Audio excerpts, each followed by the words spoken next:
उन्हीं के धाम को प्राप्त करते हैं, उन्हीं के बनते हैं। तत्पश्चात सुखदेव भगवान ने बहुत सुंदर वर्णाश्रम धर्म की चर्चा की, मानव धर्म के बारे में बताया, स्त्री धर्म की चर्चा की, 4 वर्णों के बारे में बताया, स्वधर्म पालन के बारे में बताया। स्त्री धर्म की चर्चा करते हुए कहते हैं पति की सेवा करना, पति के प्रति अनुकूलता प्रदर्शित करना, उसके अनुकूल रहना, पति को सन्मार्ग के मार्ग पर जाने के लिए, अच्छे पथ पर चलने के लिए प्रेरित करना, यही स्त्री का दायित्व है। नारी के लिए उसका पति ही देवता है, उसी की पूजा में, उसी को संतुष्ट करने में उसकी सार्थकता है। जी बिनु देह नदी बिनु आरी, तैसे ही नाथ पुरुष बिन नारी।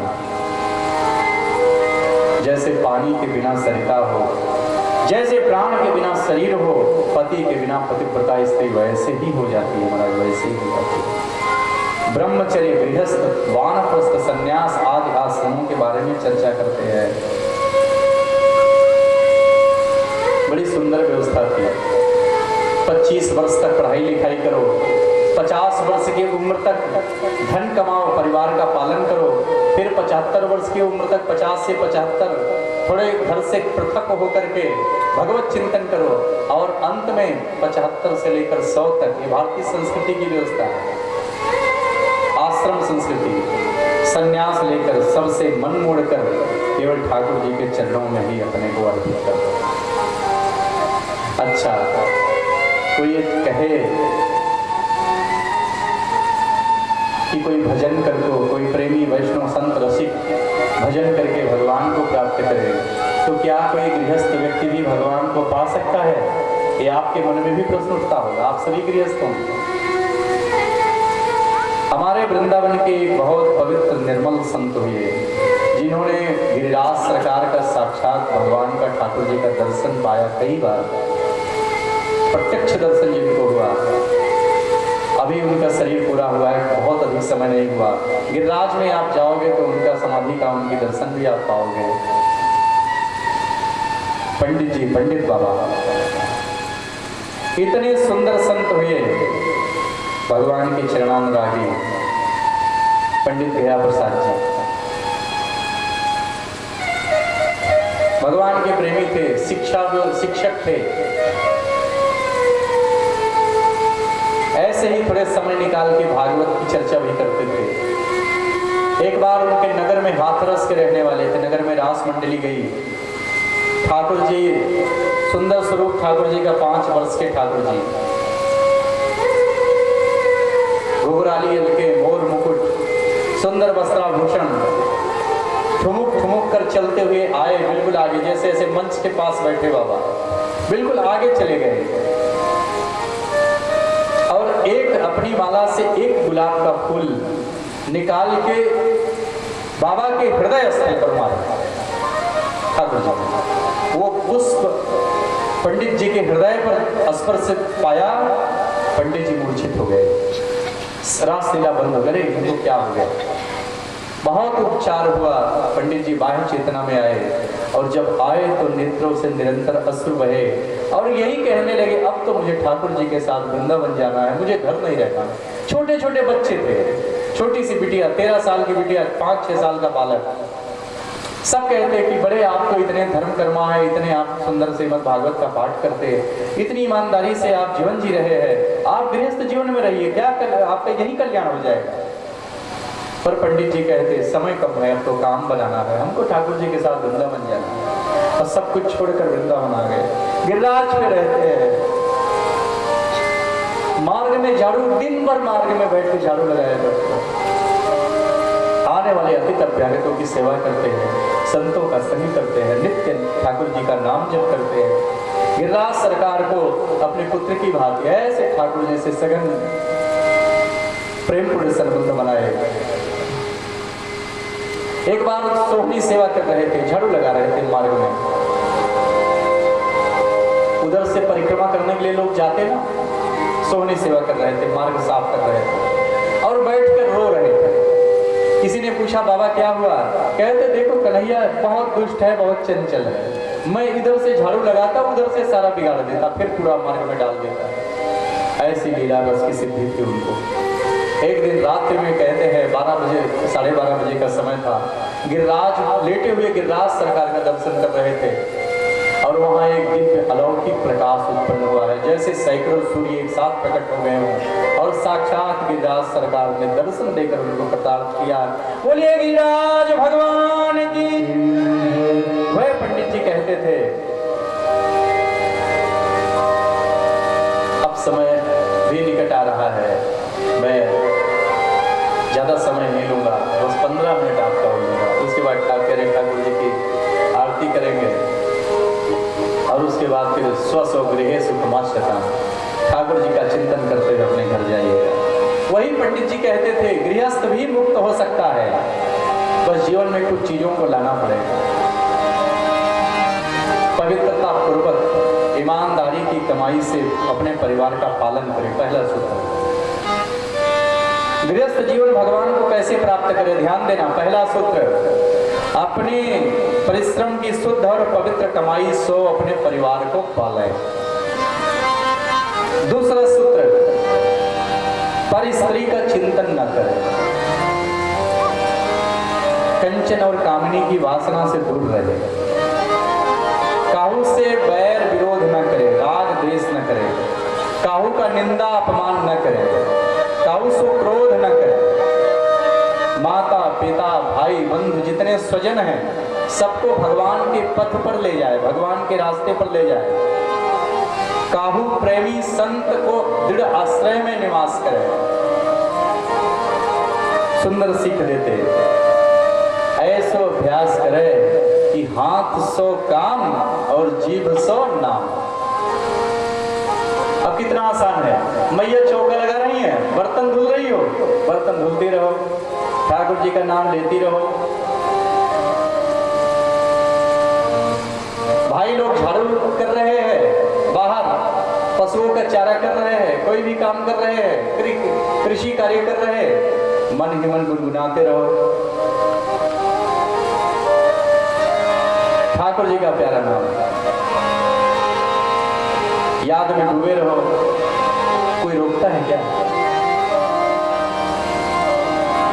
तन रहे काम में, मन रहे श्याम में।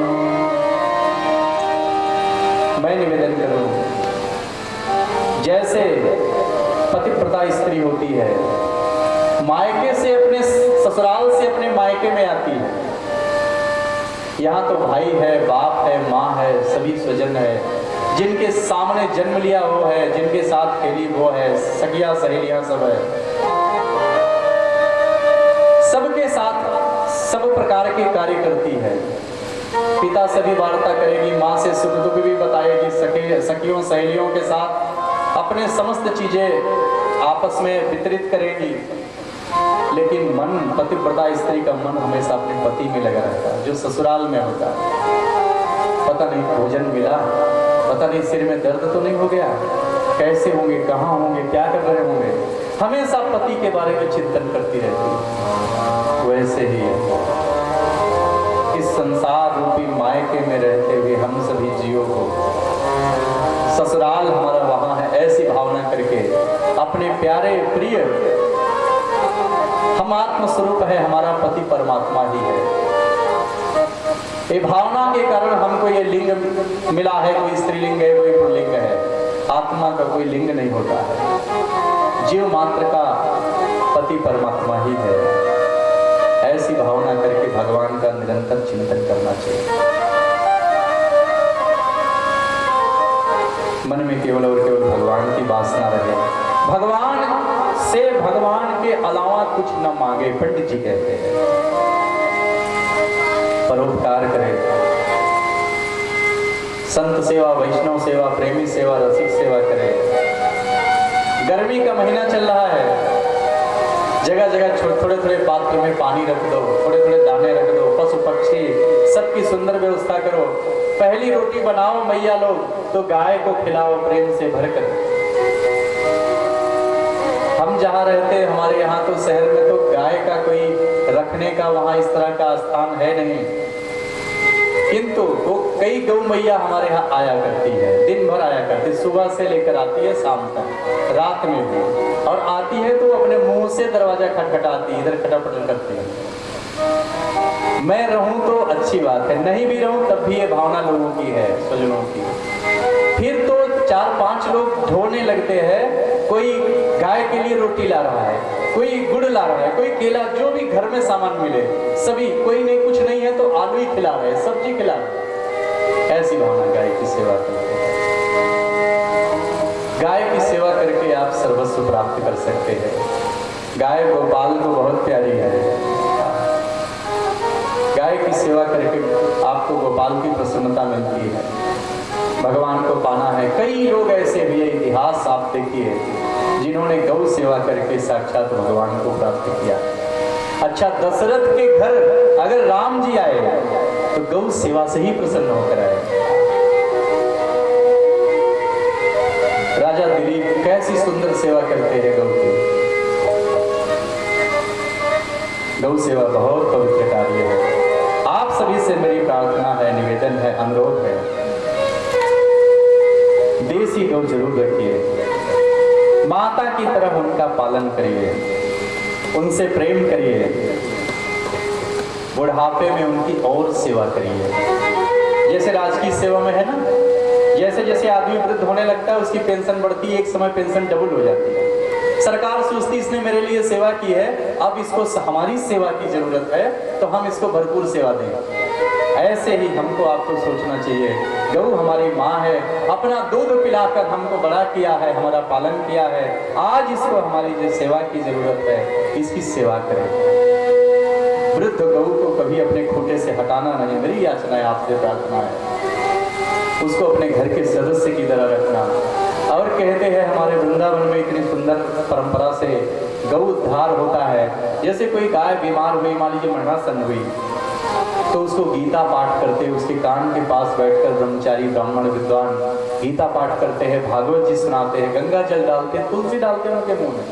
हमारे वृंदावन की गाय आज भी उनकी इस तरह से सेवा पूजा होती है। और यहाँ गृहस्थ आदमी अपनी बूढ़ी गाय को कसाई के हाथ सौंप देता है। कृपा करके ऐसा कभी मत करना। गौ मैया की कृपा होगी, आपके जीवन में धन धान्य बढ़ेगा। अभी तो वैज्ञानिक भी कह रहे हैं गौमूत्र में कैंसर को दूर करने की ताकत है। गौ दुग्ध ऐसा दुग्ध है जो माँ के दुग्ध के बाद सबसे ज्यादा कल्याणकारी है। माँ का दूध किसी को न मिले, गाय का दूध उस बच्चे को पिलाओ तो माँ के समान, जैसे माँ के दूध से पोषण होता है, ऐसे ही बिल्कुल ऐसे ही पोषण उसको मिलेगा। पंचगव्य बनता है जिससे ठाकुर जी की सुंदर स्नान सेवा होती है। सर्वस्व गौ मैया परम पवित्र है। अभी मैं पीछे जाता हूँ, यहाँ स्नान आदि करने के लिए जहाँ जाता हूँ, 3-4 गाय भैया ने रखी है, बहुत सुंदर है। हमने तो, हमारा कोई किसी गाय से परिचय भी नहीं है, लेकिन एक गाय है वो जहाँ हम लोग अपने वस्त्र रखते हैं वो पास में ही बंधी है। ऐसे ऐसे बिल्कुल अपना रस्सी खींच कर लगता है चाटने के लिए उत्सुक हो जाती है। मुझे इतना आनंद मिलता है, मैं मतलब मन करता है इसको मैं ऐसे ही निहारता रहूं, ऐसे इसकी सेवा करता रहूं, ऐसे इसको सहलाता रहूं, ऐसे इसको प्रेम करता रहूं। गौ सेवा से आप सब कुछ पा सकते हैं। कहते हैं गौ कंबल, ये गले में जो कंबल लटकते हैं इसको गौ कंबल बोलते हैं। गौ कंबल को सहलाने से कहते सैकड़ों असाध्य बीमारियों का शमन होता है। इतनी पवित्र है हमारी गौ माता। तो कृपा करके गौ माता को अपनी माँ ही समझना, उनकी सेवा करना, पूजना उनको। बोलिए गौ माता की।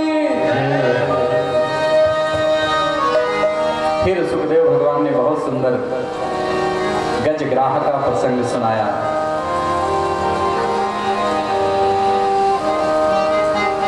अब देखिए ये प्रसंग, इस गजग्राह के प्रसंग के बाद ठाकुर जी का अवतरण, वामन भगवान का अवतरण होना था, लेकिन समय हो गया है और ठाकुर जी बिल्कुल तैयार बैठे हैं भक्तों को दर्शन देने के लिए। अब भगवान की इच्छा हो भक्तों को दर्शन दें तो ये आचार्य ब्राह्मणों की क्या हिम्मत कि उनको रोक सके। सो इस प्रसंग को विराम देते हुए गजग्राह प्रसंग का सुंदर विवेचन कल करेंगे। और आज संक्षेप में वामन भगवान की अवतरण की चर्चा करते हुए भगवान की प्रसन्नता के लिए कथा के क्रम को थोड़ा आगे पीछे कर देते हैं। कहते हैं बहुत सुंदर,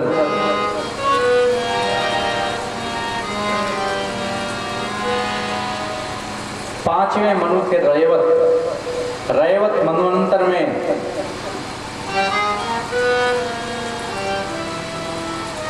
रैवत मनवंतर में भगवान नारायण ने कच्छप का रूप धारण करके क्षीर सागर के मंथन के समय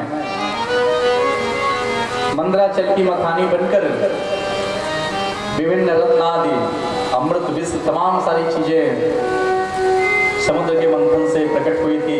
आप सभी कथा जानते हैं।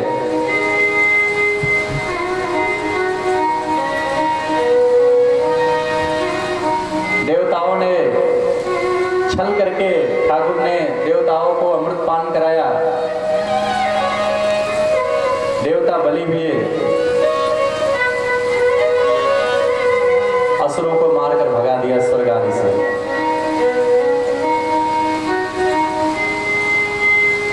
असुरों ने जाकर अपने गुरु शुक्राचार्य जी को निवेदन किया, प्रभु हमारा पराभव हो गया है, हम क्या करें, पुनः देवताओं पर हमारी विजय हो। शुक्राचार्य ने बहुत सुंदर शिक्षा दी असुरों को। उस समय असुर राज थे बलि। कहते देखो देवता अमर हो गए हैं, मान लो मारे नहीं जा सकते लेकिन हराए तो जा सकते हैं। और देवताओं को पराजित करना चाहते हो तो गुरु की सेवा करो, गौ की सेवा करो, ब्राह्मण की सेवा करो, संत की सेवा करो।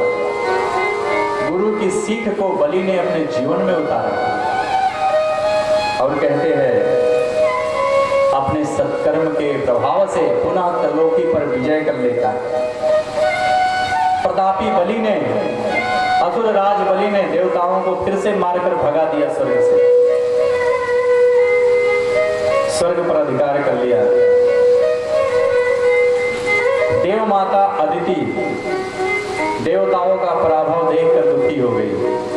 अपने पति कश्यप जी के पास जाकर प्रार्थना करती है, ठाकुर जी कुछ ऐसा करो, मेरे पुत्रों की उन्नति हो, उनका उत्थान हो, वह पुनः अपनी पद प्रतिष्ठा को प्राप्त करे।